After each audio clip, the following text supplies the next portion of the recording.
నమస్తే తెలంగాణ ప్రజలు.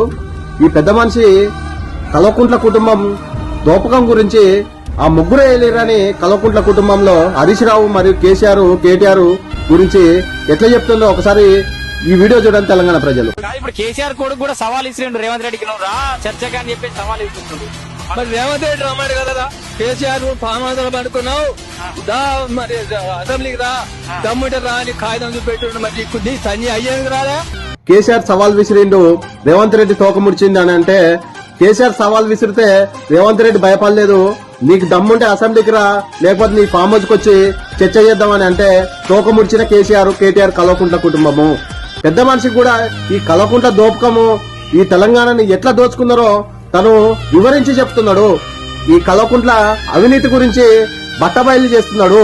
ఇలా తెలంగాణ యావత్ మొత్తం రేవంత్ రెడ్డి చేస్తున్న పరిపాలనను మెచ్చుకొని ఇలా రేవంత్ రెడ్డి చాలా గొప్ప పరిపాలన చేస్తుండు. రేవంత్ రెడ్డి 18 నెలల్లో చాలా అభివృద్ధి పథకాలు, ఇలా ఉచిత బస్సు చాలా పథకాలు తెచ్చిండు.